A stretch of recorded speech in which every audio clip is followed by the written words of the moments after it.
Matt Gray is here on the Blaze Radio Network. Welcome. Thanks for being here.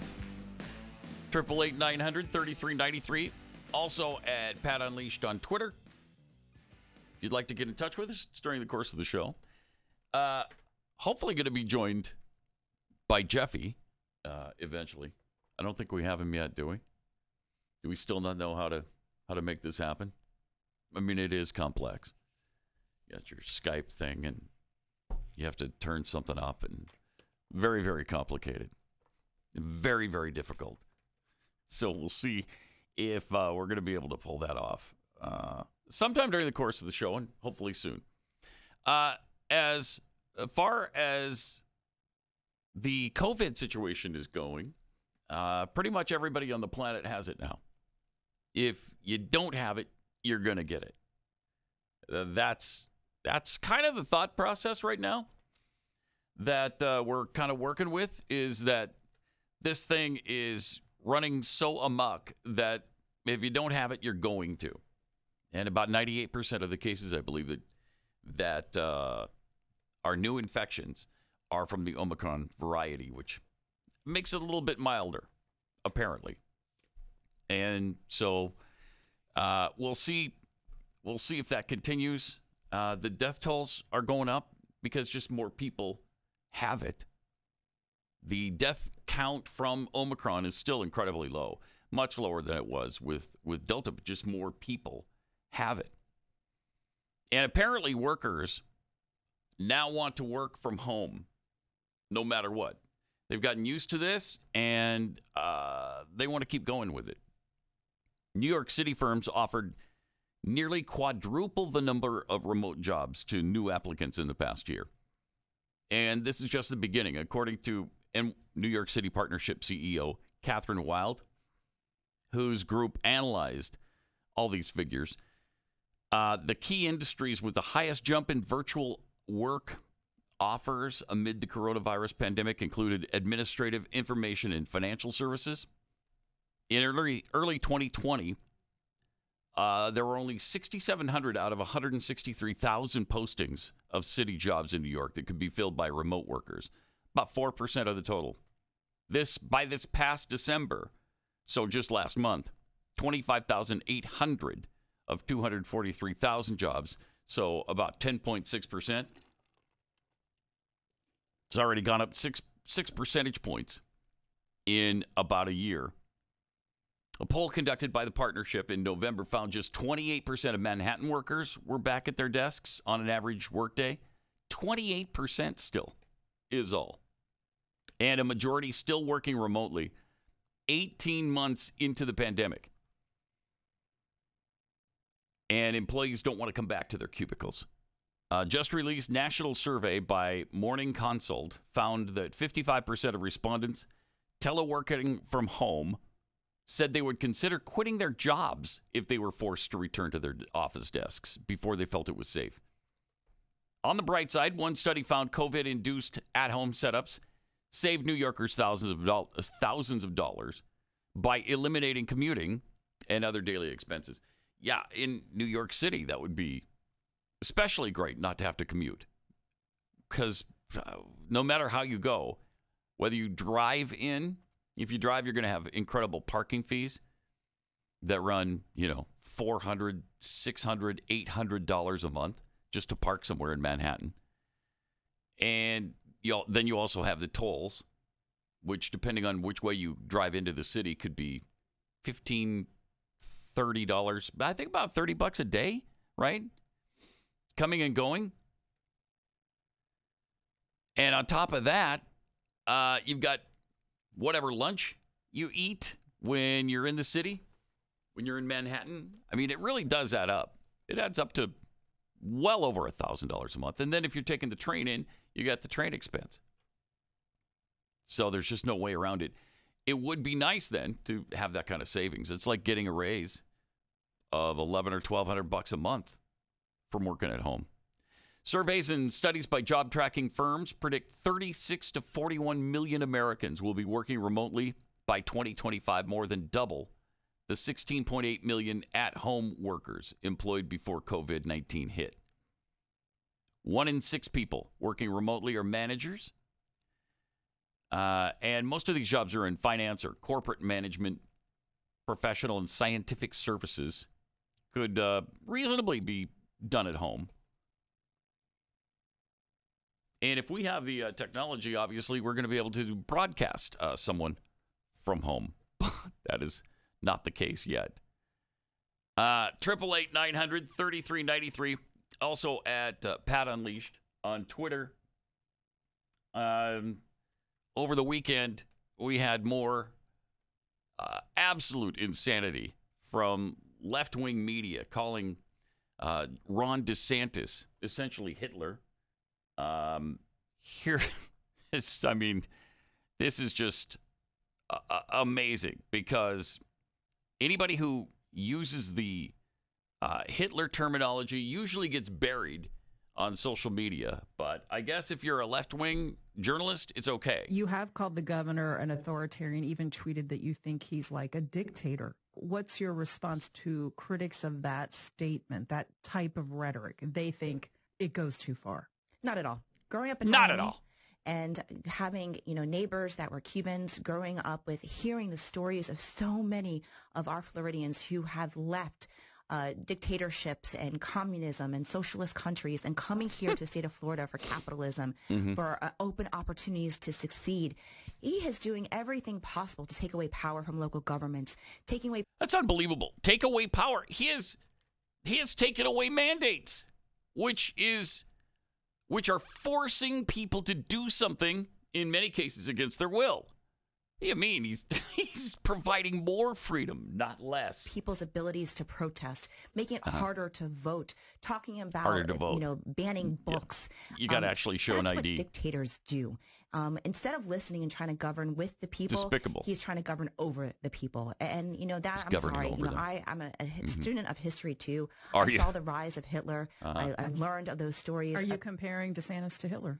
In a lot of ways, yes. I have studied Hitler and how he got to power. Wanting his own militia and having his own. There are other states that have one. Absolutely. But the reason why almost this every governor state wants has it is different than the other states that have been utilizing it for emergency purposes. This governor is doing it for the sole purposes of power. And in doing so to make Give me an fear example of that. And to instill that, to blame people for what is happening in their lives, blaming certain parts of our society and our culture.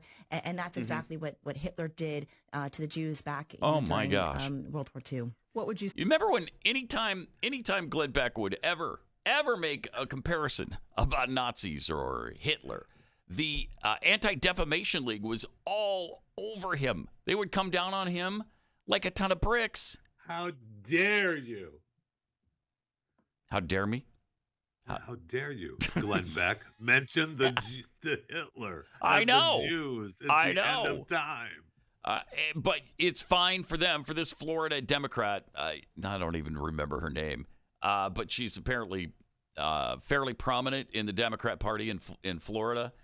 It's perfectly fine for her to make the direct comparison to DeSantis, and even from DeSantis to Hitler, and even when she's called on it, she's perfectly fine admitting, oh yeah, in many ways they're very much alike. That's exactly what I meant. Are they really? Huh? Yeah.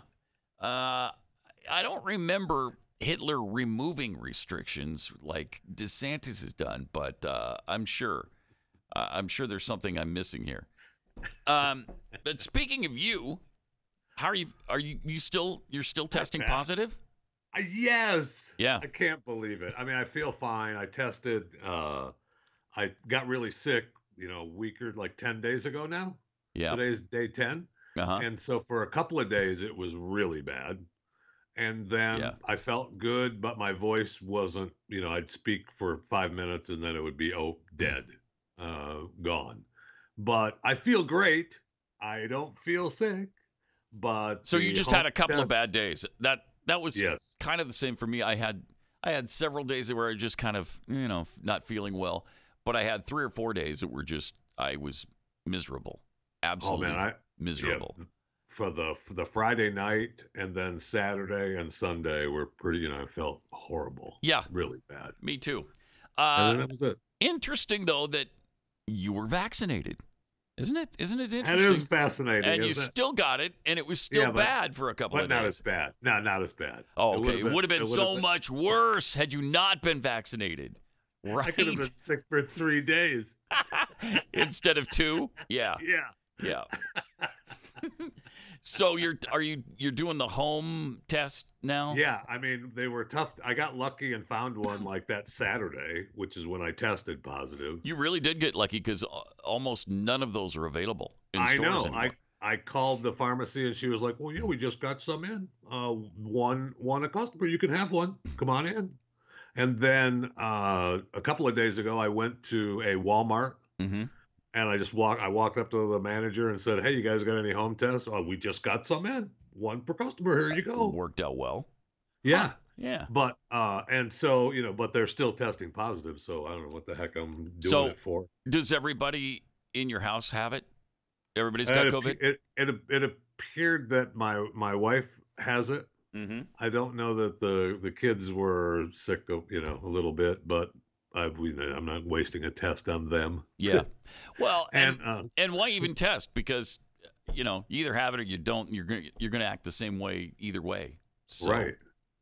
Right.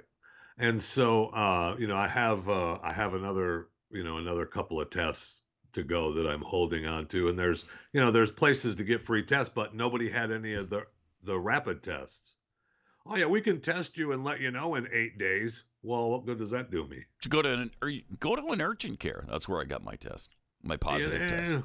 You got to see a doctor and stuff. Yeah, you don't want to do that. No, I don't want to see it. Why would you do that when you're sick? No, that's silly. It's just dumb. It's absolutely silly. It's just dumb.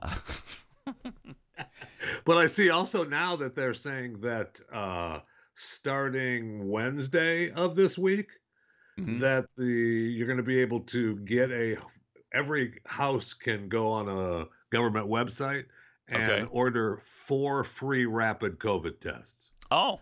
So, I mean, I don't know that I guess the government will have them, and you can order them. They're free. Hopefully they have them, right? I mean, maybe that was the test that Kamala Harris was saying we had 700 million of them, and they were going to be dispersed throughout the country. Is that? It's possible that's it. Yeah, that must be what they're talking about. So I guess they're going to have everybody log on to a website if you know how to log on to a website, and able to order 4 tests a household. Okay, cool. Thank you. Be interesting. I've talked to medical professionals who keep saying, let's just not get tested. I mean, it's just everybody's going to have it. Okay, you're going to get it, and this is really mild enough to where almost nobody is being hospitalized as a result of it. Although I keep hearing that hospitals are overflowing, but I don't know that that's the case in Texas. I don't know either. I mean, I certainly don't know that. I mean, I've certainly, the people that surround me that have gotten sick wouldn't have gone to the hospital, and I didn't. Yeah, I didn't either. It was just like it was like a flu sickness. Yeah. And then it was gone. All right. Good. And again, I'm still like the new protocols.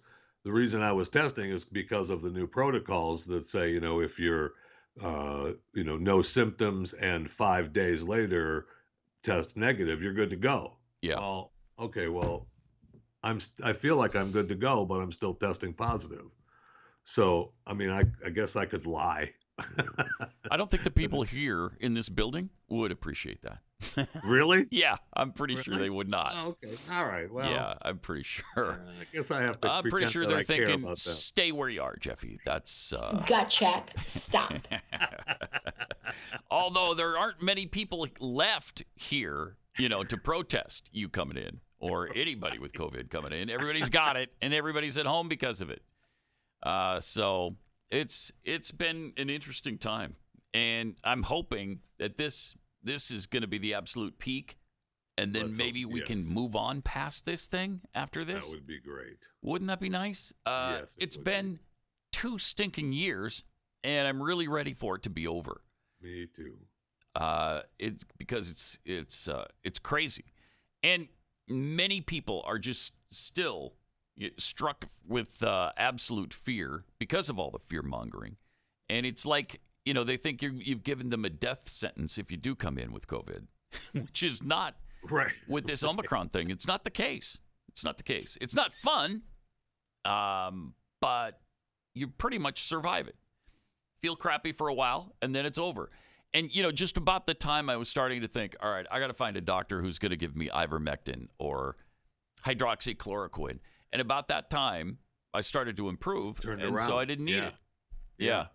I'm with you on that, because I was thinking after that, at that second day, boy, I guess I do need to find some actual ivermectin, and let's give me 8 billion doses of vitamin D and zinc and everything. Yep. And then it was like, okay, well, I'm feeling better now. Yes, and it just kind of resolved itself. Okay, I mean, which I was pretty happy about, because monoclonal therapy, who knows what, but I doubt I could have gotten any of it. Yeah, they would have said I had it too long. Yeah, right. And if you can find it, right? Exactly. Everybody was sending me places. Go to this place and they'll get you the ivermectin, and okay, well, all right, I'm going to pay a doc another couple $100 to write me a prescription that maybe the pharmacy will get me, or I can drive to another pharmacy 3 counties over that's going to fill it. Okay. And some pharmacies have taken it upon themselves not to fill the doctor's prescription. Yeah. Oh, no. I'm just not going to give it to you. Nope. Sorry, we know better. And you can't have it. Right. Wait, what? I know. That drives me mad. Oh, that should be illegal, frankly. It should be. You can't make the decisions at the pharmacy for people's health care. If a doctor has written a prescription, fill it. Well, I'm with you on that, but they have done such a great job with these lawsuits over the pain meds. That's true. That now they've all backed off, right? They've all said, well, I guess we do have the right. Then we should have said no. Yeah. All right. I still say write it, fill it. One thing the doctor said, get it, fill it. That's not the pharmacist's fault. The one thing I did take that people talk about taking, where not a lot of, I guess, I don't know if most doctors are on board, but I thought, it can't hurt, was vitamin D and zinc. Took a lot of that. Took some steroids, and that seemed to really work well, actually. Yeah. Between that and ibuprofen, I was good to go. Oh, I don't think you're supposed to take the ibuprofen, though. You're not? Why? No, I don't think so. I think the ibuprofen is supposed to hurt it. Really? Oh, see, this is more misinformation. Yep. Yep. Now we've done it. I know. I thought originally we weren't supposed to take the ibuprofen. It's supposed to be the acetaminophen, right? The Tylenol. Oh, really? That's what I thought. Well, I didn't die from it, so I highly recommend it. Wow, you are a freak of nature. I'm no doctor, but I didn't die from it, so. All right. Let me tell you about Start Mail, because this is a fantastic way to have email. Free email services like Gmail and Yahoo, they're not really free. You pay with your privacy. In fact, internet giants like Big Tech Bank, they bank on exploiting your data by selling it to the highest bidder. You probably noticed that you get all these ads and things. But if, you want some real privacy, Start Mail keeps my email private, period. Every email can be encrypted, even if the recipient doesn't use encryption. When you delete an email in Start Mail, means it's gone forever. So it's not like, okay, I deleted this, but it's still there. They can retrieve it if they want to. Not with Start Mail. Switching to Start Mail is seamless, too. You can easily transfer all your current email data, so there's no starting from scratch. There's no reason not to do this. Start securing your email privacy with Start Mail. Sign up today, and you'll get 50% off your first year. Go to startmail.com/unleashed. That's startmail with a T, START, mail.com/unleashed to get 50% off your first year. Startmail.com/unleashed.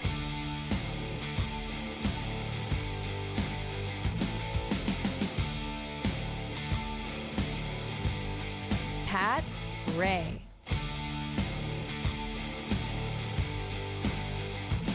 course, we had the big terror scare over the weekend on Saturday in a suburb of Dallas, Fort Worth called Colleyville. It's kind of partway between Dallas and Fort Worth. And it wasn't even, I don't know why anybody thinks it had anything to do with the religion. Just because you've got a guy who's demanding that Lady Al-Qaeda is released from prison and he's taken hostages at a synagogue. Oh, come on. That doesn't tell you anything you need to know about why this guy is doing it. Random coincidence. That's all it is. That's all it is. Listen to this from President Brain Dead Biden talking about the terrorist hostage situation over the weekend. We don't have. I don't think there is sufficient information to know about okay. Mm-hmm. Why he targeted that synagogue, why he insisted on the release of someone who's been in prison for over 10 years, why he was engaged, why he was using anti-Semitic and anti-Israeli comments. We just don't have enough facts. We just can't tell. We can't tell why it was at a synagogue. We can't tell why he was trying to get an Al-Qaeda terrorist out of jail.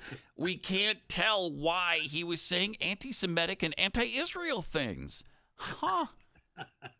Was he pissed off about the football playoffs? I don't know. We don't have enough information. Don't have enough information. We don't have information on it.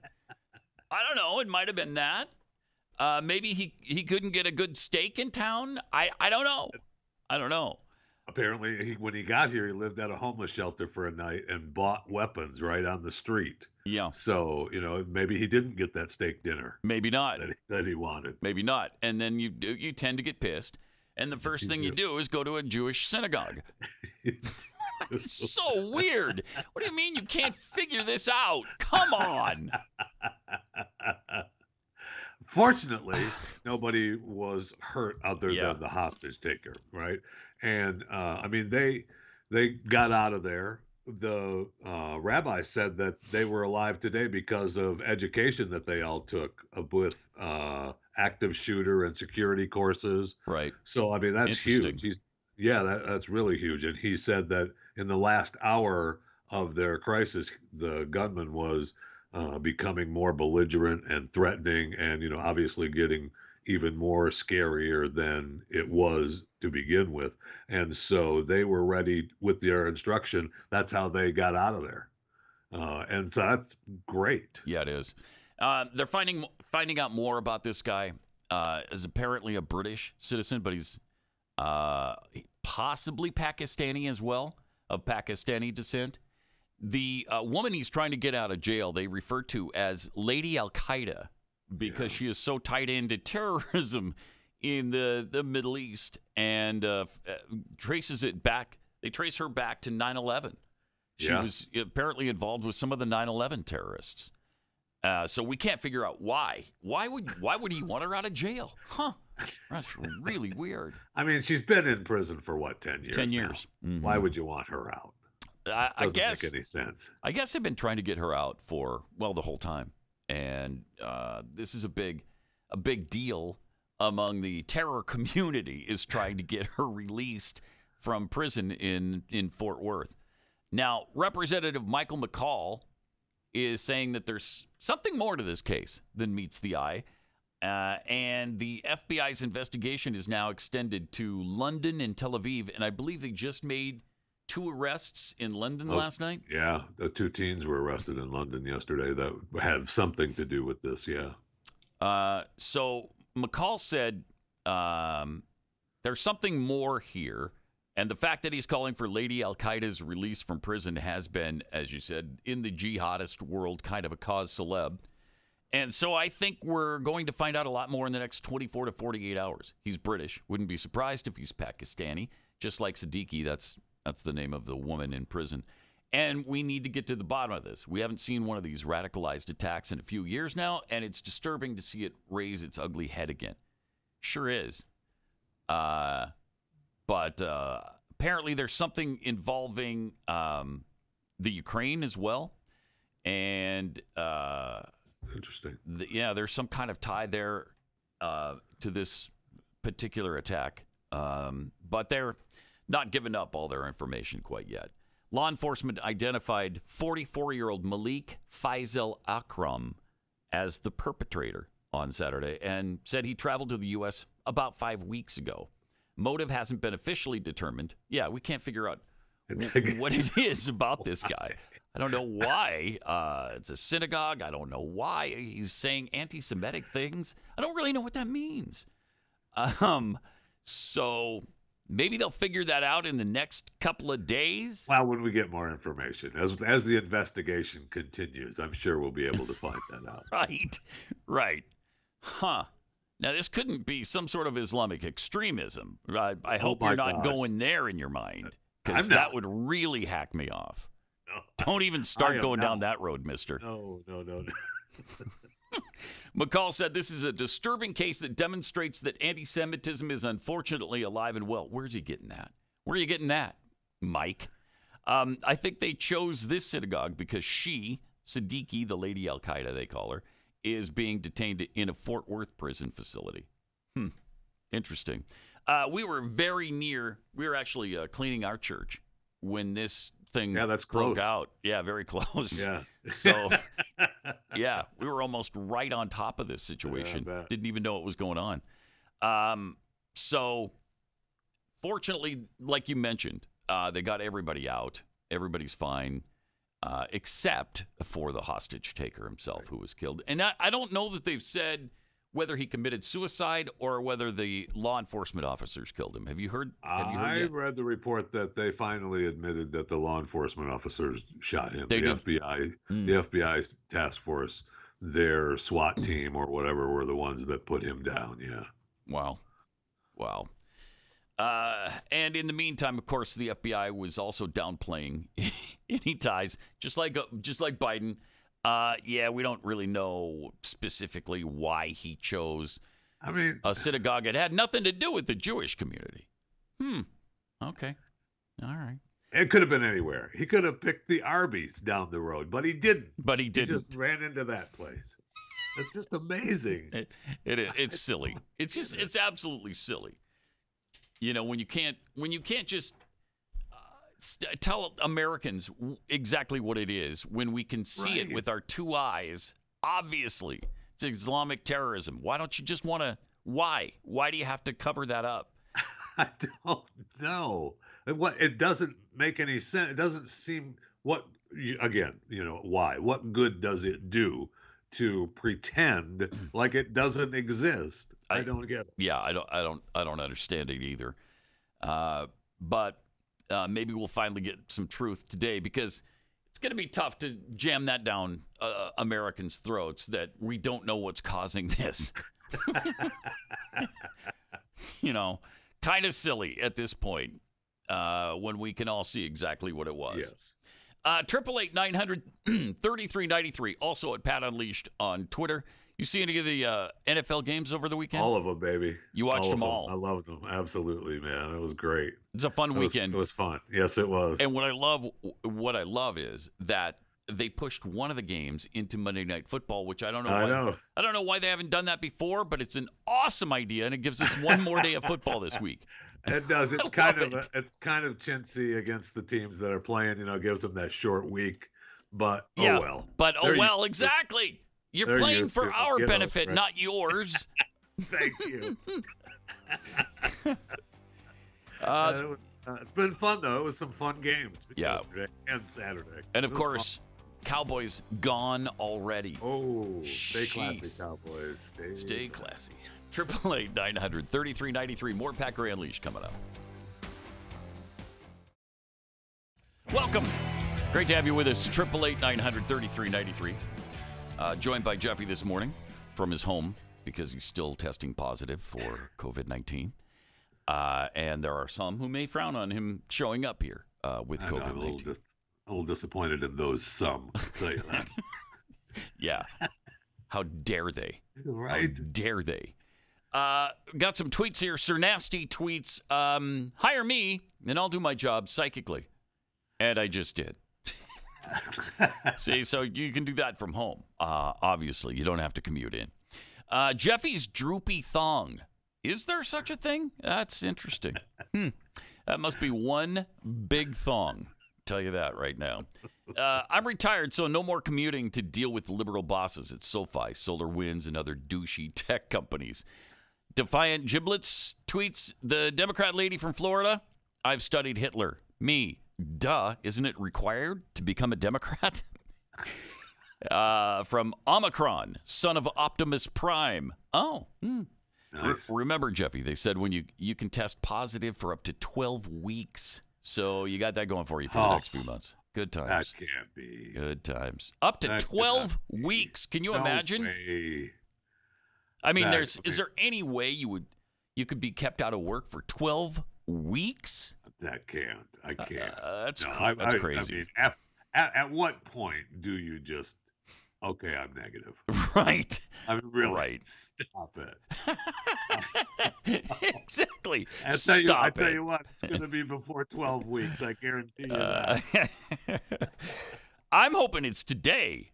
Aren't you going to test again today and see if you can come in tomorrow? Yes. Yeah. Yes. What a surprise that would be if, whoa, there's a negative test. Huh, I'm coming in. Yep. Okay, we're good. No questions asked. All right. By the way, I saved my negative test if that's of interest to you, Jeffy. Although we'd never pass that to you so that you could fake it. That would be wrong. Thank you. That'd be completely wrong because you can tell whose test it is. Can you? Yeah. Oh, that's great. The Steve 42 tweets, Ron DeSantis and Hitler are both men with black hair, and they give speeches. Yeah. A lot of similarities there. Lot. Defiant Giblets, when the government tells you it's free, it means your taxes are paying for it. It must be in reference to the free tests that you can get on the website. Yes. What website did you say that was? It didn't. I got to see if it gives an actual website. It just says a government website in the story. Right. So I'm not sure that they might not even have it up and running yet. Yeah. It wouldn't surprise me.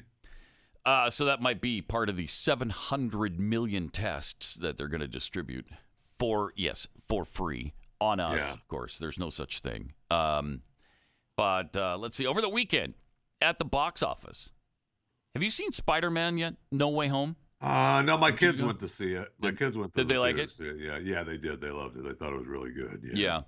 Can you believe that in this pandemic environment, that's made almost $700 million? I know. That is incredible. Nothing does that anymore. I reserved tickets for them to go at a 10 o'clock showing or something. And I mean, and that was full. Yeah. It was incredible. There were people out and about for that movie, man. People are turning out for it. Even with this, spike in infections. Number one movie this last weekend, though, was Scream. Is that like the old Scream? Yeah. They've re-released it, or is it new? What? No, it's a new one. Yeah. Okay.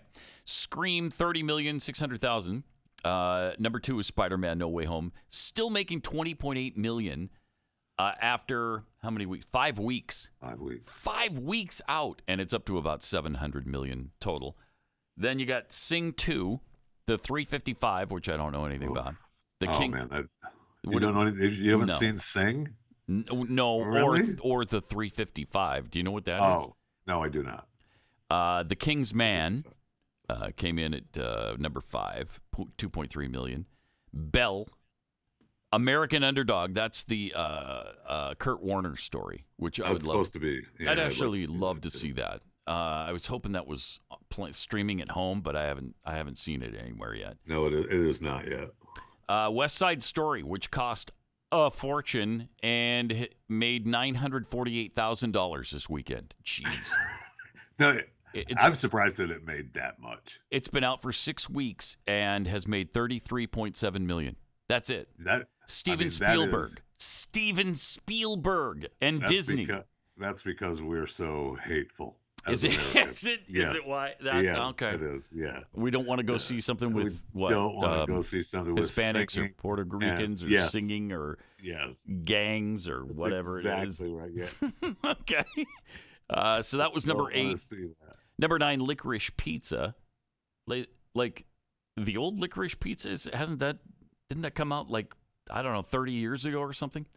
And then The Matrix Resurrection was at 815,000 for the weekend, 35.8 million since it came out. Have not seen that either, although that's up on streaming. Is it? Right? Yeah, I think you can see The Matrix. Oh, I think you're right. HBO Max, right? Right. Yeah. I believe it is. Because like every time I look at it, it is, because every time I see it, I'm like, yeah, I got to watch that, and then I move on. I did finally watch Ghostbusters Afterlife at home. It's okay. It's all right. It's kind of fun to see the old Ghostbusters come back for a little cameo in it. It was kind of fun. You got Bill Murray and Dan Aykroyd coming back for that. And, of course, Harold Ramis came back from the dead for it. He did? Yeah, he did. Wow. That's awesome. Good for him. It is awesome. So they do a little CGI thing with him. So, I don't know. It was interesting. That's made $126 million since it came out. Then you got your House of Gucci, Encanto from Disney. My daughter loved that stupid movie. Really? Yeah, it's agonizing. They seem to be regurgitating the same movie over and over and over at Disney now. What is going on there? I don't know. Enough. Okay, we maybe switch gears here, do something a little different. That'd be nice. Yeah, it would. That'd be nice. All right, let me tell you about preborn. Abortion is the leading cause of death in the United States and around the world. Since Roe v. Wade, over 62 million babies have been aborted in the U.S. alone. It's well over 1 billion worldwide. It's an unbelievably staggering figure. About 1 in 4 pregnancies end in abortion. So it's really time to do something about it. The Ministry of Preborn partnering with the Blaze to help rescue as many babies as we possibly can, and you can be a part of it. Preborn is the direct competition to Planned Parenthood and the largest provider of free ultrasounds in the United States. So your donation goes to provide an ultrasound for a woman who's considering abortion. Once they see the ultrasound, 80% of the time they choose life, because it's hard not to after you've seen what's actually growing there and understand that it's not just tissue. So help them out, help us out, help us rescue 10,000 babies' lives. To donate, dial pound 250, say the keyword baby. That's pound 250, keyword baby, or go to preborn.com/Pat.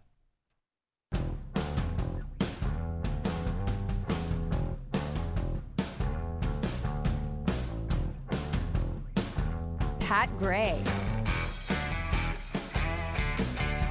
So how much did you say that the 355 made in the movies? I was trying to figure out what movie that was, and it actually doesn't look bad. It's the women CIA, Jason Bourne-ish kind of movie. Where the top weapon falls into mercenary hands. It's got Jessica Chastain and Penelope Cruz, and of course it's got Bing Bing Fan. And any movie that has Bing Bing Fan in it. I'm not real familiar with Bing Bing Fan, really? But I'm guessing Bing Bing's really wonderful in it. She's actually a huge Chinese star. Yeah, okay. All right. It doesn't look bad. It looked like it might be a fun watch. It's made $2.3 million over the weekend. Oh, that's not bad. In its second weekend out, so it's all the way up to $8.4 million. Whoa. So, it's not doing that well. So Bing Bing Fan isn't drawing in the crowd. Apparently not. Okay. Neither is Jessica Chastain, for that matter. I know. Although I've never really considered her a big box office draw. Really? Yeah. Yeah, but when you put her together with Bing Bing, well, that usually means massive hit, but apparently not in this particular case. So, Salt Lake Tribune again showing what a piece of garbage their newspaper is. They're famous for that now. Oh, the worst. They're one of the worst in the country. I mean, you got the New York Times, the Washington Post, and the Salt Lake Tribune is just mind-numbingly ridiculous. So they're saying that the that Utah is waving the white flag of surrender in the battle against COVID-19. It's tragic, it's disgraceful, and there's lots of blame to go around. Governor Spencer Cox and the new state epidemiologist, Dr. Leisha Nolan, let it be known officially Friday morning that there are so few tests available in the state and so many people who reasonably fear that they have contracted the virus that anyone who's feeling the kind of symptoms associated with the disease should just assume they're infected and stay home. That's not there bad. You go. That's what we just said. That's not bad advice. That is not bad advice, but no, it is to not. The Tribune. The elderly and those with underlying conditions are still encouraged to test, but the hope is that the state schools could remain open with a test-to-stay policy. Can only be dashed when there are no tests to be had. Salt Lake County Council came within a single vote Thursday of overturning the county health department's mask mandate, which would have been tragic. Would it? Really? Yes. Deaths would have been brought to Utah. Man. The Davis School District was so flustered by the lack of test kits that it momentarily told students who had tested positive for the virus to come to school anyway. A mistake rectified within a few hours. All this news is shocking, even as it is not surprising at all. For more than 2 years now, officials at all levels and all branches of our government have missed a chance after chance to get a handle on this rapidly spreading, rapidly evolving virus. Rather than call for the kind of patriotic coming together that Americans responded to after Pearl Harbor and 9/11, we were assured that it was not a real problem, that it would magically disappear, even that it was all a hoax. Who said it was a hoax? A plot to extend the power of the federal government and or further enrich Big Pharma. Well, it's doing both of those. Yes. It is actually doing both of those things. It has absolutely extended the power of the federal government, and it's enriching Big Pharma. Since when is the Salt Lake Tribune all about Big Pharma? Only since this vaccine. Yes. We love Big Pharma now. Yeah. Big Pharma is our friend. Right. Pfizer, for some reason, is, they're one of our saviors. Pfizer, Moderna, Johnson & Johnson, they love them. Just a few months ago, well, I guess it's been quite a few months ago now because it's been going on for 2 years. But just before this pandemic, Big Pharma was the biggest boogeyman in the world. Yes, they were absolutely evil. They were giving out painkillers and killing Americans and creating an epidemic on their own. It was just incredible. Epidemic of opioids, right? That we were hearing was killing everybody on the face of the planet. Yep. And now they're the best thing going. Now they're the greatest, the only hope we have. So it's unbelievable. It's really unbelievable. Instead, we were left to listen to various forms of foolishness and misinformation. I love that. Everything they don't like is misinformation. Absolutely. Promises of being rescued by everything from a bleach cocktail to horse dewormers to most recently drinking our own urine. There's one I haven't heard. I hadn't heard the drinking our own urine. Yeah, there fix. was somebody who was talking about doing that. Gosh darn it, where was it? I want to say it was in South America, but I'm not sure. I don't remember. But there was this one guy who believed in it. Oh, okay. Well, then that means it's real. Yeah, right. And they're going clear back to the bleach cocktail thing when Trump was giving this, when he was saying the bleach does kill this, and I don't know, he was musing about whether or not we could get that into your body somehow, and he didn't really know. Just kind of thinking out loud, and we're still using that. I know. And the stupid horse deworming thing, which is not what people are taking. It's out of my mind. Drives me out of my mind. So now we are free, all right, free to fend for ourselves, to watch our children lose weeks, months, or more of their precious educational opportunities, to wonder whether it's safe to go to work or to the store or to sporting events, to see businesses close for want of employees or lack of customers. Wow. On and on and on it goes because they want everybody to be forced. They want you to be forced into wearing a mask. They want you to be forced to stay at home. They want you to lose your job if you won't get vaccinated. You can't go anywhere if you won't get vaccinated. It's pathetic. But I mean, we're kicking people out of countries that aren't vaccinated, right? I mean, it's incredible. Yes. There are third world nations that are under 2% vaccination rate. 2%. Well, I mean, unless you're going to shut those people down from traveling to the United States or to Europe, they're going to infect us all again. Yeah. Right? Which, I don't know that I'm opposed to stopping them from coming here. Right. But, to be honest. Right. But, at some point, I mean, we talked about it a little bit earlier, at some point we have to be able to live our lives and not be scared at every turn. Yes. And if we're going to get sick, then we're going to get sick, and we have to, then move on from that point. But the point, it's never been to keep everyone completely safe. I mean, it's amazing how we made that turn in this country so fast. Right. To just breaking away from personal responsibility. Just exactly. And I think we're at that point where, all right, we're going to live our lives.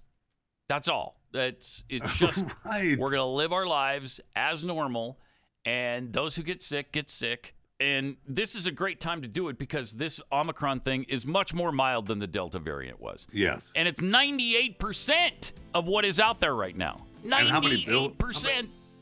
How many billions are we going to spend on tests to tell us that we're positive? Many billions. Yeah. So it's time for the silliness to stop.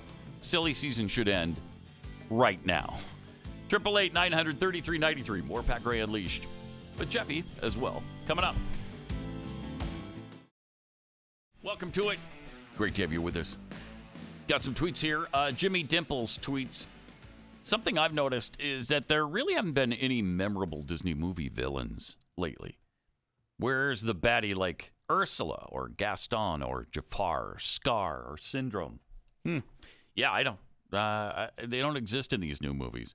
No way. Decaffeinated Texan tweets, I'm pretty sure West Side Story is failing because everyone wants to sleep with AOC. What's the connection? Shut up, peasant. Well, the connection is just everybody wants to. That's the reason. Jeffy's Meat Sweats tweets, coming to a theater near you this summer, the remake of a blockbuster that got rebooted after the 6th remake of the original that was reimagined with 3 prequels that were remade is getting a reboot. See it before we reset it again.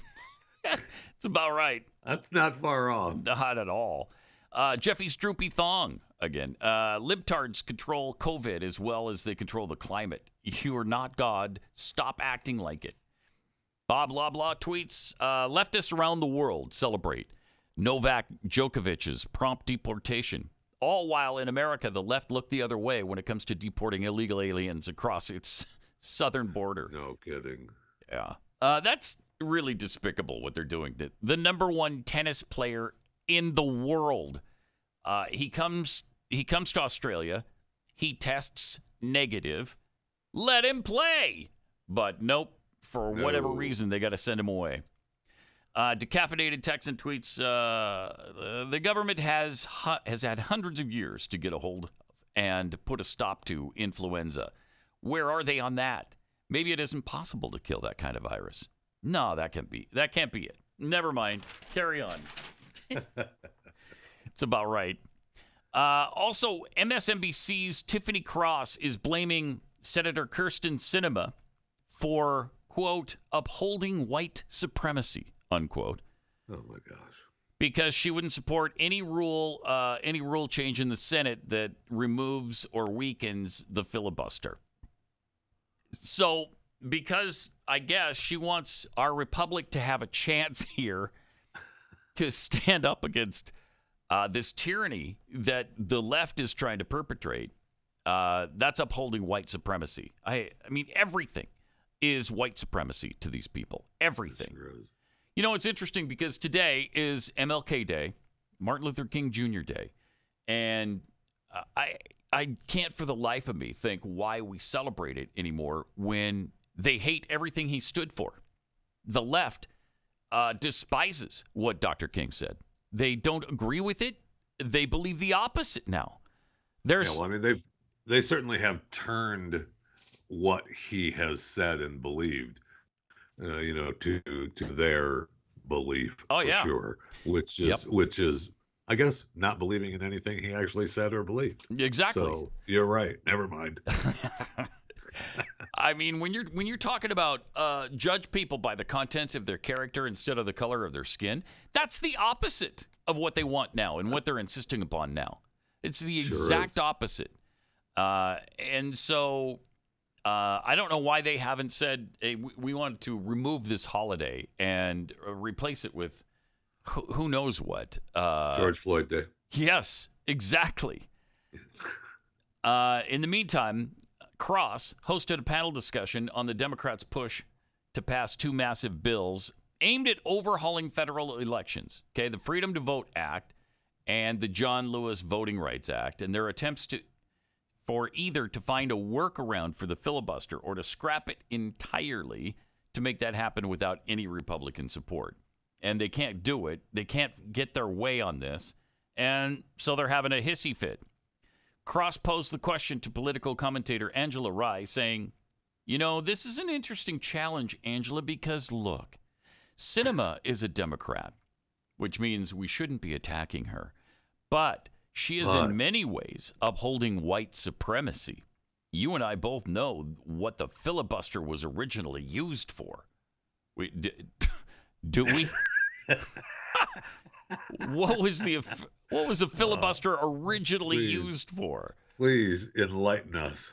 She cut to a video of Sinema's floor speech, during which she explained that in the absence of the filibuster and the 60-vote threshold that's necessary for any legislation to get around it, the need for debate and, in most cases, bipartisan cooperation would give way to more extreme policies from both sides.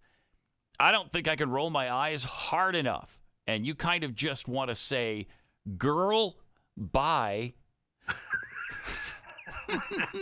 You do kind of want to say that. Yeah, I was just thinking the same thing. Weren't you, Jeffy? I was just thinking, girl, bye.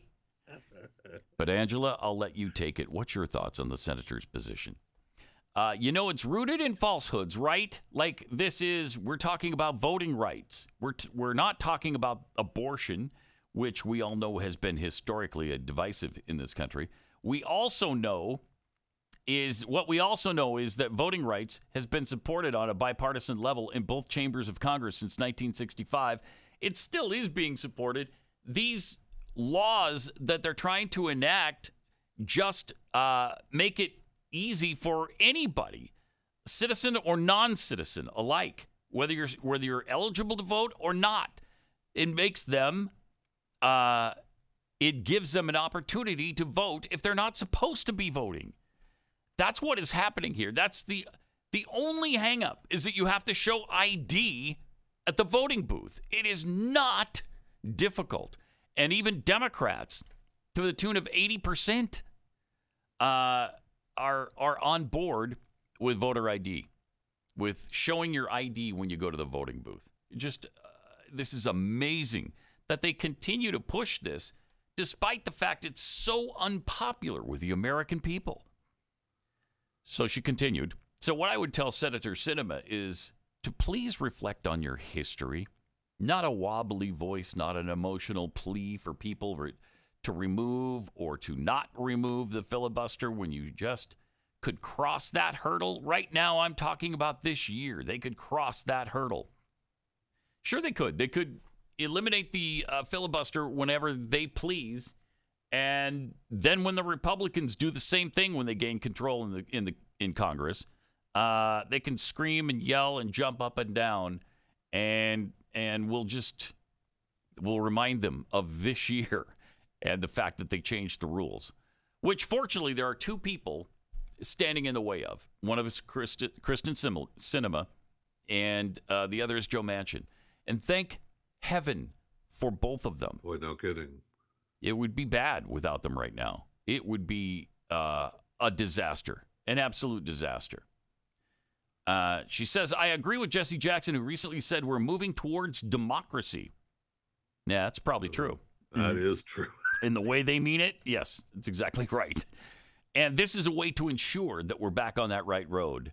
It's a way to ensure And in this case, she is a hurdle on that road.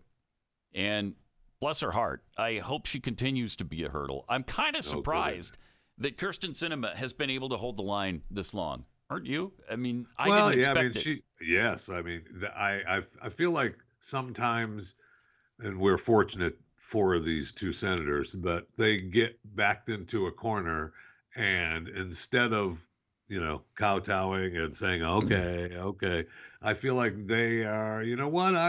Don't back me into a corner. I started out on your side. Right. So screw you. And I good. That's the way it's supposed to be, I think. It is. And it is surprising that they've held on so strong, but good. It is surprising because it's really difficult to stand up against everybody in your party. I know. Everybody in your party, and then you've got the media on your party's side as well. Oh, yes. And they're all beating you with clubs trying to get you to comply.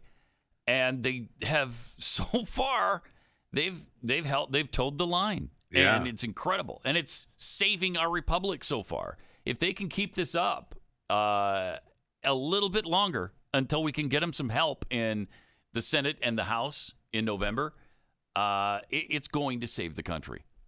It really is. And I never thought I'd say that Joe Manchin and Kyrsten Sinema could save this country. But they're really on the road to doing that. They sure are. It's been amazing. Meanwhile, CNN political analyst Joe Lockhart blames the press for treating President Biden unfairly. Oh, my gosh. Can you believe? Oh, my gosh. I mean, it's unreal. There's just no words to express how incredible this stuff is.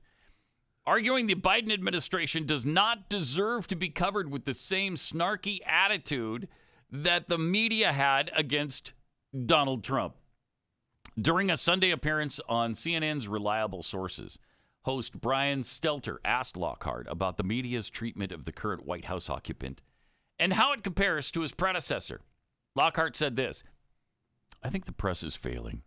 They're treating him unfairly. First off, there ought to have been a dividend for returning truth and decency to the White House." Yes. Yes, that's there should have hysterical.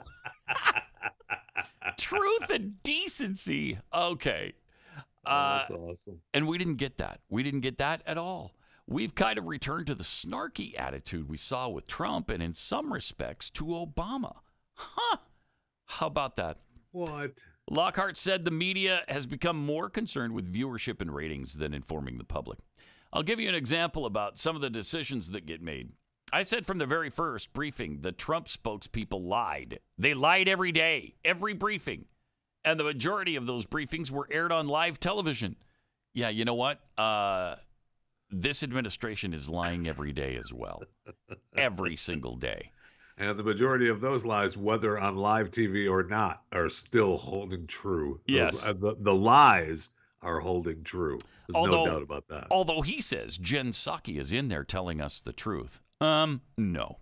She's telling us what's going on in the government, what people need to hear, and they're rarely on live television.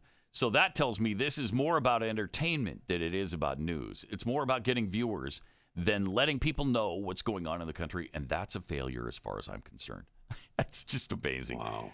It's amazing that they can see, I mean, this president, as incompetent as he is, as senile as he is, as divisive as he's been every step of the way, he gets incredible kid glove treatment. Forever. Since it began. Nothing could be farther from the truth of what this guy said to Brian Stelter, who, by the way, I guess if they're in it for the ratings, they're doing it wrong. Okay, that's a good point, yeah. CNN is far from doing it for ratings these days, I'll tell you that. Well, if they're doing it for ratings, it's not working well. Like you said, they're doing it wrong. They're doing it wrong. Because the ratings are not reflecting that effort at all. Terrible. You know, I mean, the worst podcasts in the country have more viewers than CNN does. CNN is in real trouble. I don't know how they continue to exist, actually, as a national network with the kind of viewership they have. I mean, it's that bad. I know. And I mean, what happens? Do they just shut it down? Do you just shut down CNN? What would happen? Would anybody know if they did? That's a good point. Yeah, if a tree falls in the forest and nobody's there to hear it. A week ago, we haven't done any stories on CNN the last couple of days. What happened? What happened? They shut down. Huh? Oh, it's just it's white noise now. That's all that's on the channel. Huh? Okay. Weird. Okay. All right. Let me tell you about Real Estate Agents I Trust. Selling your home is a real challenge. It's difficult. It's expensive. It's stressful. It needs to go well because you want to sell your home as quickly as you can to get the most money out of it. And then especially if you're going to buy a home after you sell your existing home because you're relocating, you need really good advice from great realtors who have great track records and really good marketing plans and aren't going to just rely on an open house every weekend so you can keep your house immaculate for everybody to come stomping through your house when you're not there. This is fun. That's a really, really great time. It is. That's a bonus. They'll be coming by in an hour. Get out. And one of the reasons this company exists is because Glenn had such a terrible time selling his house in Connecticut, which we all know wound up selling for $39.95, and that was not ideal. That was quite a bargain on his house. So he started this company and wanted to put together the best realtors in the country, which he did, and now you can take advantage of that. It's Real Estate Agents I Trust. The name says it all. realestateagentsitrust.com. This is Pat Gray. Pat Gray. Well, finally somebody said it. A leftist writer has called for parenthood to be abolished so that we can achieve equity. Finally. Says our children should be given to homeless neighbors or to the state. What a great idea. Great idea. There may have been a few days in my life I may not have been opposed to that. Just take them. Oh, they're yours. Get out of here. A writer is proposing that California abolish parenthood so that the state can achieve true equity. The outlandish proposal was presented in an article published in the opinion section of the Ventura County Star, a daily newspaper published in California.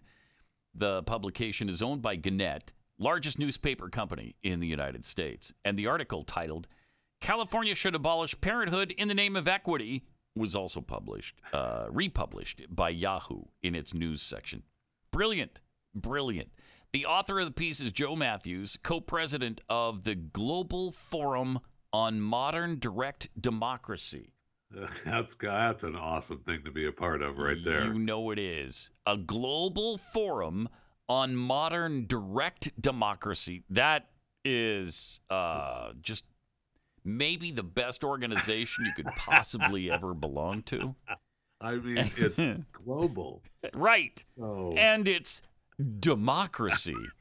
Direct. Yes. Democracy. Yes. That's amazing. Awesome.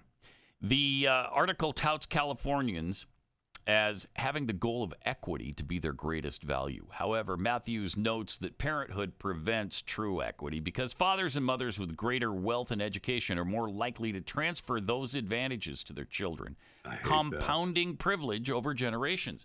So this removes the privilege. When you remove parenting, you remove the kids from their parents, then they're not going to have a good life, right? They're not going to have advantages. And that's what you want. You want them to be miserable in their lives. You do. That's why you have children. Yes. So that they can be miserable. Exactly. Yes. Exactly. You got want. it. I'm sure your children understand that concept, Jeffy, right? Wait. I'm sure you've been practicing this for a long time. To combat this perceived inequity, Matthews presents a solution of making raising your own children illegal. Wow, this is just brilliant stuff. The radical proposal calls for wealthy parents to trade kids with poor families and vice versa. Matthews, who describes himself as a dad in his Twitter profile, even suggests homeowners might swap children with their homeless neighbors. You first, Mr. Matthews. You first.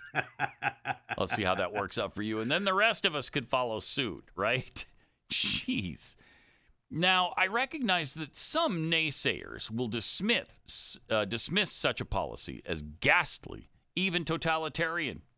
But my proposal is quite modest, a fusion of traditional philosophy and today's most common political obsessions. Wow. Some commenters hypothesize that in that sentence, the writer is channeling his inner Jonathan Swift, an Irish satirist who wrote a satirical essay titled A Modest Proposal that explored impoverished families selling their kids as food to the wealthy. Okay. Would it surprise you if they were serious about that? That poor people are going to sell to wealthy people so they can eat their children? I mean, come on. No. I mean, no, I don't want to eat people's kids. No. It may come as a surprise. I mean, there's a lot of things that I won't eat. That's even a step too far for you? It is. Yeah. It is. Okay, yeah. good. Even with Heinz ketchup, I don't want your kid. Okay, that's okay. But I could see where, poor people, is it wrong to want to sell your kid if you're poor? Yes. Yes, it is. Yes. Oh, okay. Yes. All right. I'm going to go way out on that limb. All right. And say, yes, it's wrong. But his answer to parents being against leftist ideologies being taught in schools, ending parenthood would end the backlash, helping dismantle white supremacy and outdated gender norms. That's great. And that's what we need, finally, don't we? We need to end the white supremacy, and we need to end the thought that there's boys and girls. That outdated gender norm. So outdated, so old-fashioned, and I'm so tired of it. Democrats would also have the opportunity to build a new pillar of the safety net, a child-raising system called foster care for all.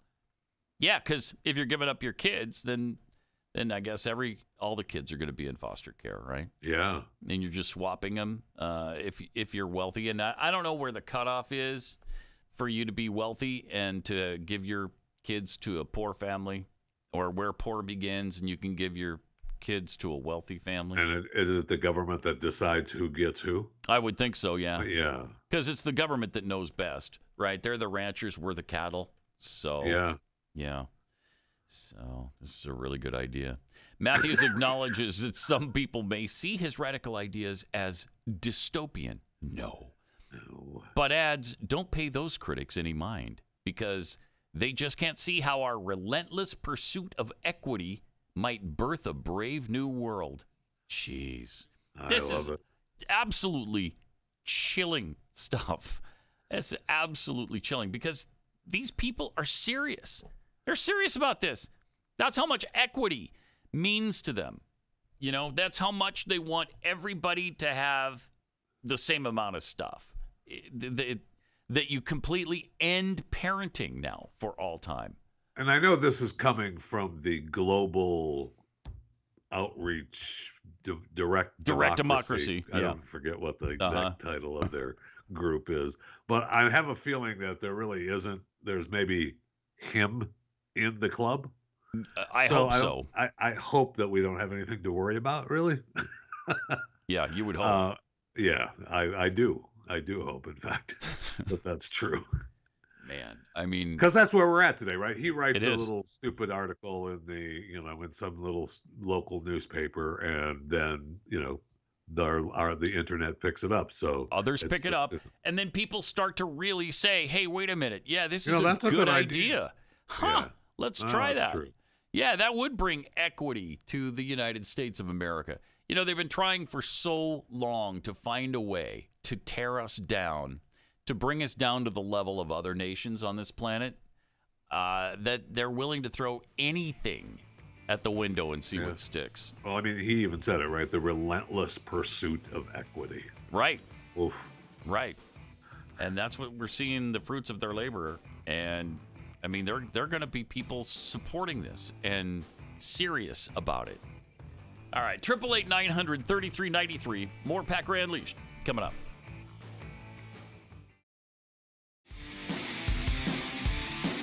Pat Gray Got some tweets here. Hippie Patriot tweets, white supremacy is the reason for all of the world's problems. Unless you're a white liberal, then it's carry on, comrade. From Hippie Patriot, also, we can show an ID at the Olive Garden to prove vax status, but by golly, don't you dare show an ID to vote. That's right. Yep. Worship leader Caleb, got to make sure we say it correctly. Keith Malinak had COVID. COVID had Jeffy. Okay. All right. Okay. Mm-hmm. All right. DMXDM, if Brian Stelter were suddenly promoted to never o'clock, tens of viewers would be crushed.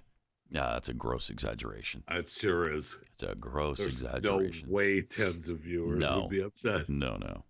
Carl Smith tweets, the media is treating Joe Biden unfairly. They're actually taking him seriously. And from Fuhrer Brandon, wait, Jeffy doesn't want to eat something?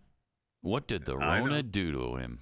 It's a side effect. I know. Still, no problem. I will tell you that for a couple days, like, I don't know, 5 or 6 days, maybe a whole week, I had absolutely no appetite because of COVID. Did you experience that? Certainly not, right? No. That's just silly. No. No. You never lost your appetite at all? No. All right, good.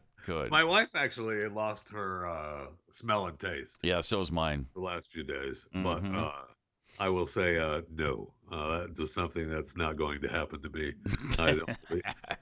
It will be a side effect that will go down in history if that happens. I believe that. That would be maybe the worst side effect that has ever happened to a person, right? In your case, it would not be good. That's would not be That good. can't happen. No, it wouldn't be good at all. On Friday, businessman and MyPillow CEO Mike Lindell, this guy has been through it. Man, they are putting him through the ringer. Hammering him. Yeah.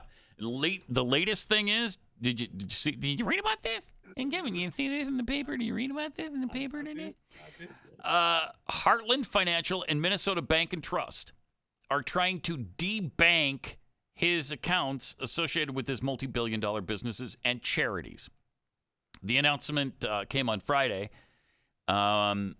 where Steve Bannon, the host of The War Room, played a recording of a telephone call between a top executive at Minnesota Bank and Trust and Lindell's controller. That executive stated during the call that the bank, a subsidiary of Heartland Financial, had concerns about being connected with someone who could be in the news. What? What? So he said, not that the FBI is even sniffing and looking, but what if somebody came and said, do you know what? We're going to subpoena all of his account records and this and that. And then all of a sudden we make the news.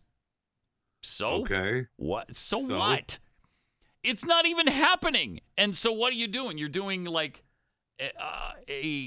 you're trying to end something before it begins? That's just bizarre. It is, and it sounds almost like you've got something to hide. What right. are you doing? Doesn't it? What does it matter if they subpoena you for information? Here's what you do: give them the information. You give it to them. Yeah, right.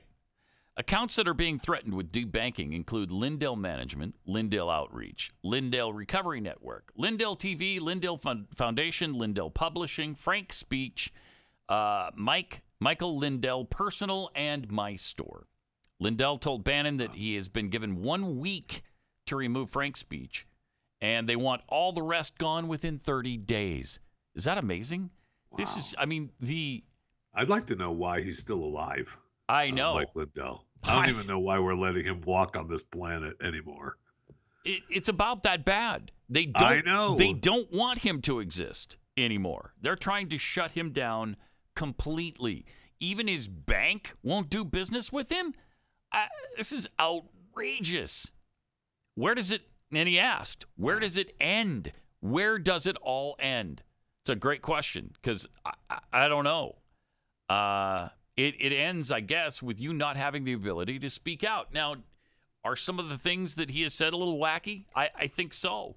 But that doesn't mean you take away his banking abilities. Well, we want to take away their livelihood, right? They're trying to do that to Rogan. They want, Biden even said last week or this weekend or whenever he was whining and stumbling about, talking about tech companies needing to be, needed to start banning more people. I'm getting rid of misinformation.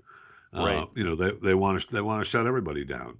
If you don't say exactly what we want you to say, you're not supposed to say it. Yeah, and if you're not saying the things we want you to say, it's misinformation, and we need to end it because people can't be trusted to figure out what's real and what's not.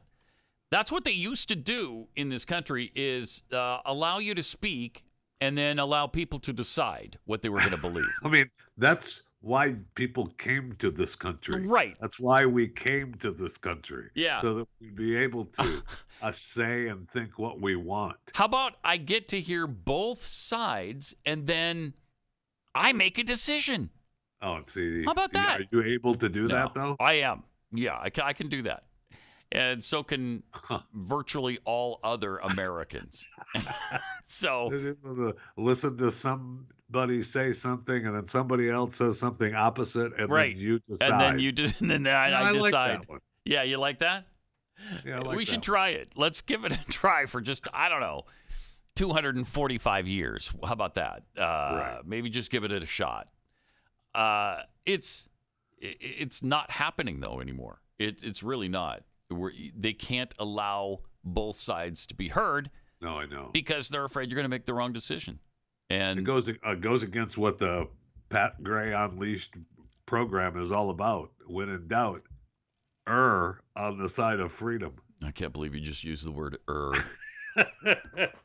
I thought that was the saying. No. Sorry. Yeah, Oh. No. Oh. No. Sorry. You don't say error, do you? I don't. I think you say error, right? Yeah. So maybe you should say doubt, air. When in doubt, go with air. Yeah. Air on the side of freedom. Air on the side of erring.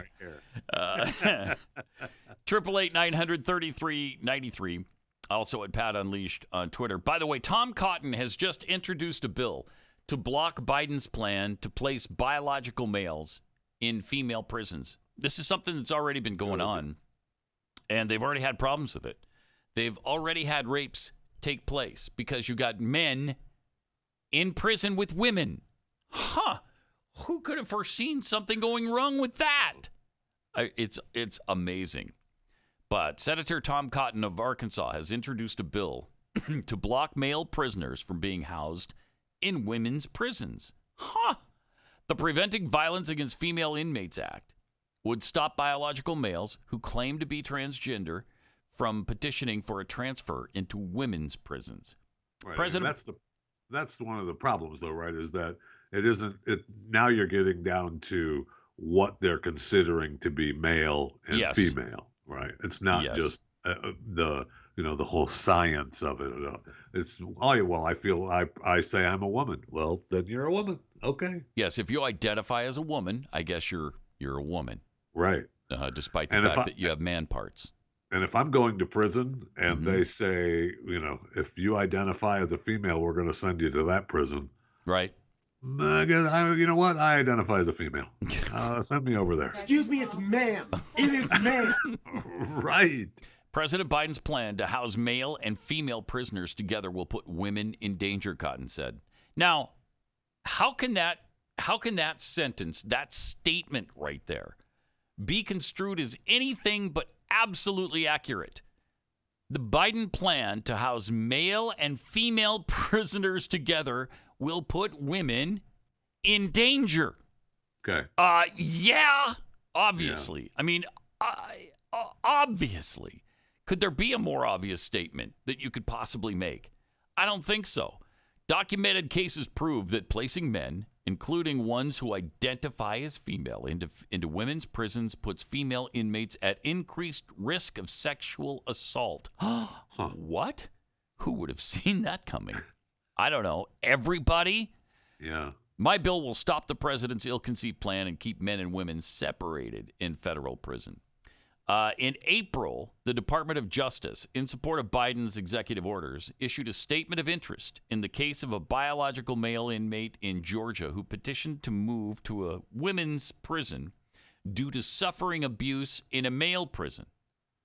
Their argument was that housing a biological male in a prison intended for that purpose was a violation of the Eighth Amendment, which states excessive bail shall not be required, nor excessive fines imposed, nor cruel and unusual punishments inflicted.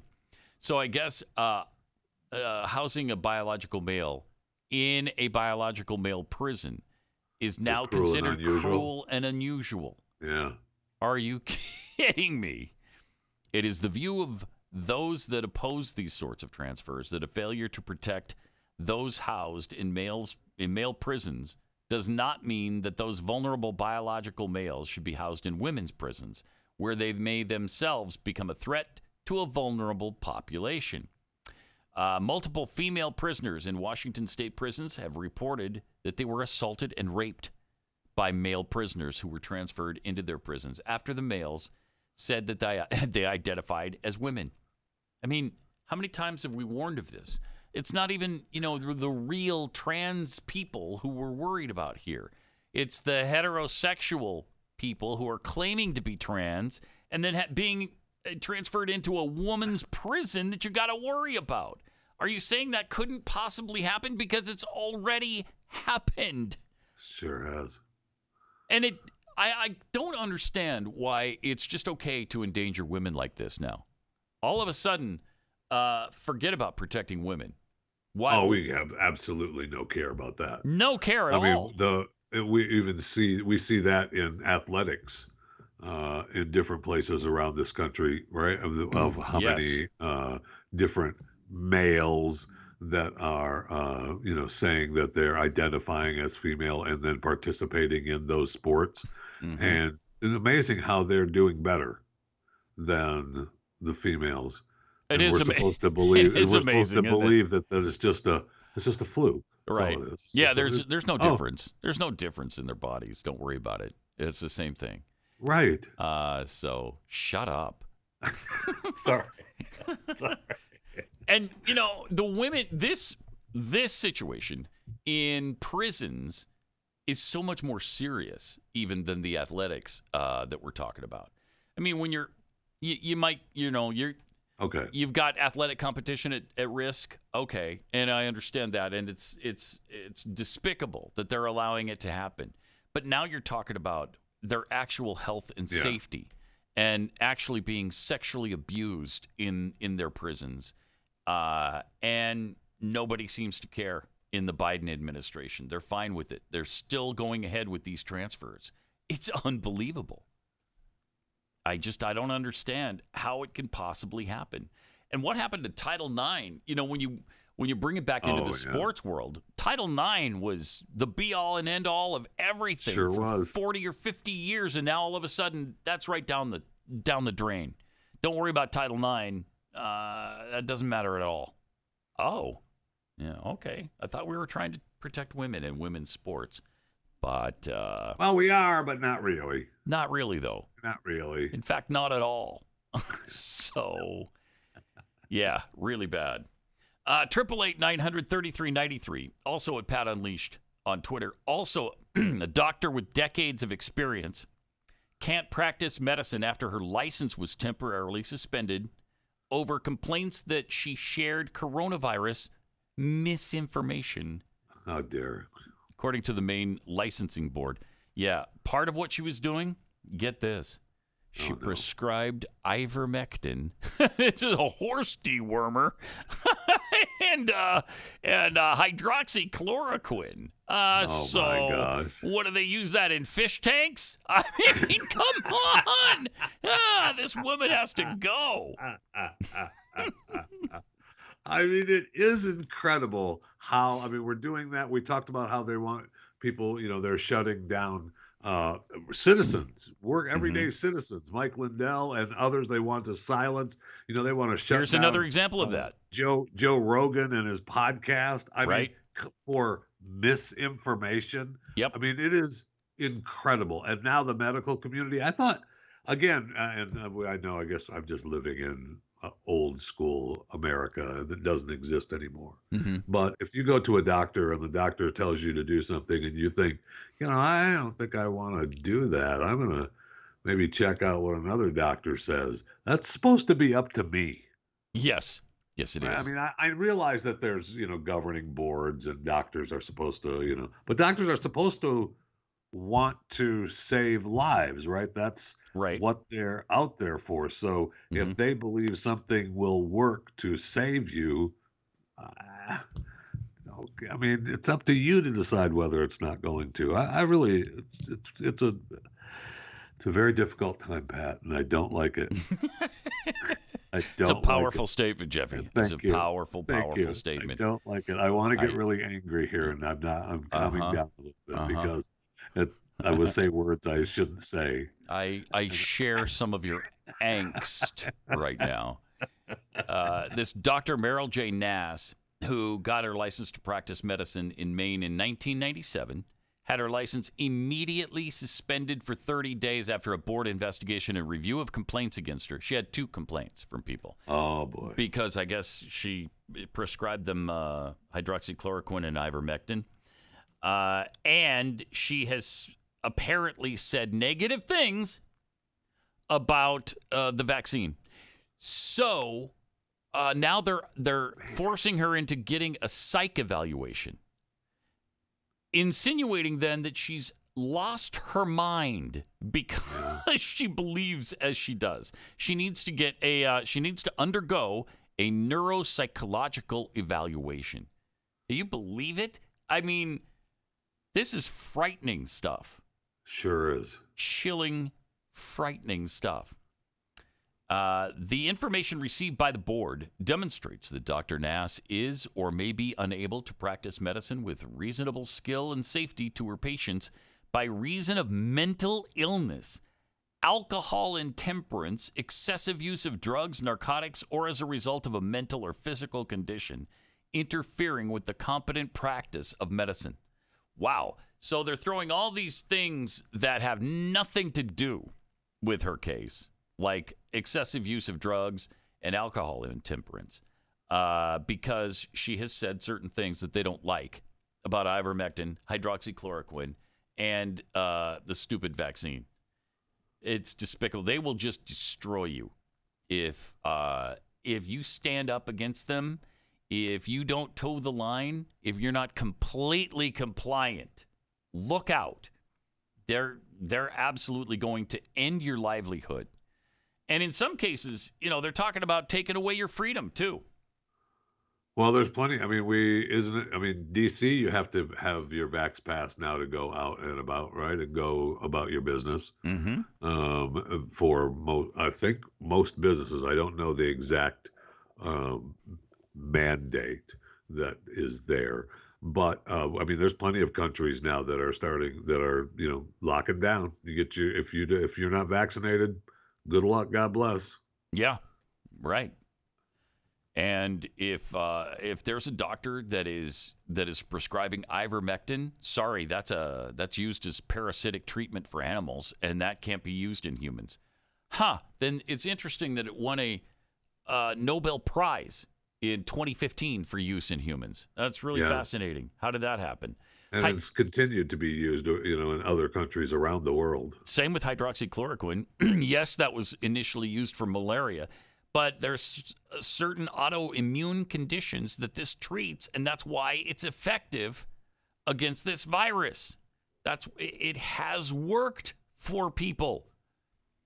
On December 19th, though, a physician notified the board that Nass diagnosed a sick, unvaccinated patient over the phone. Oh, no. With COVID and prescribed 5 days of ivermectin. Well, no wonder she needs a neuropsychological evaluation. Jeez. It's unbelievable. I mean, and what this does is there are plenty of other doctors out there doing exactly the same thing that she's doing.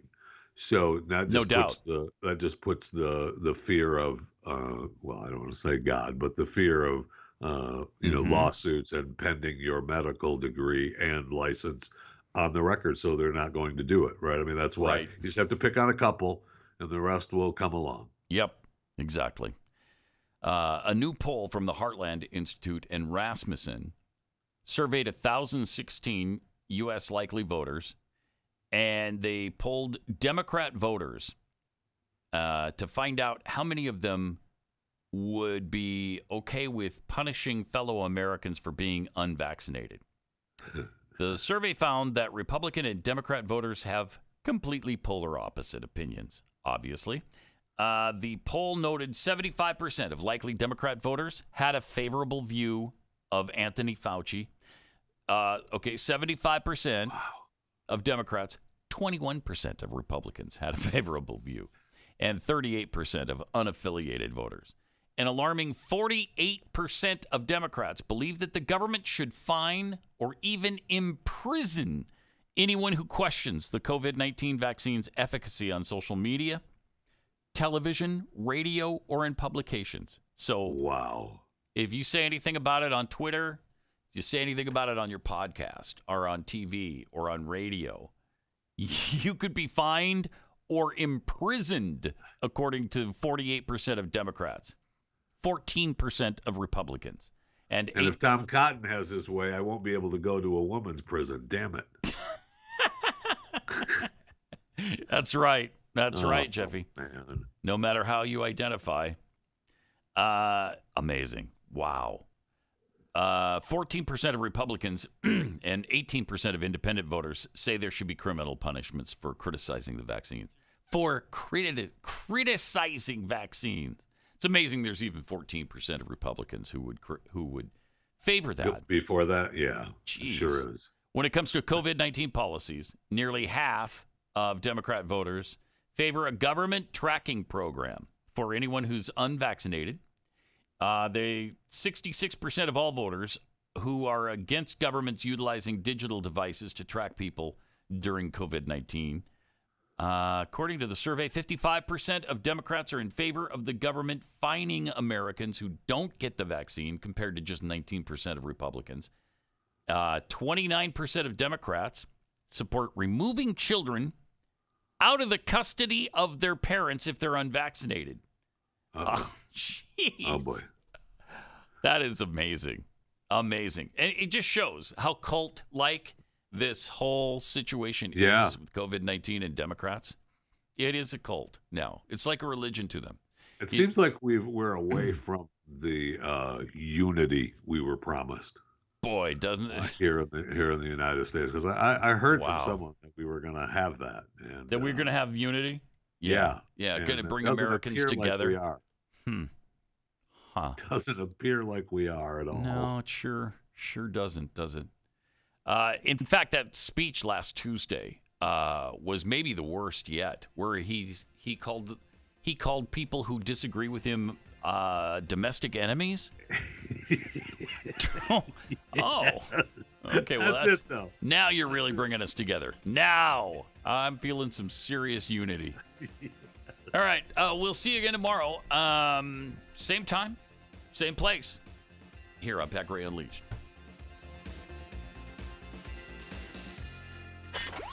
Pat Gray, only on the Blaze Radio Network.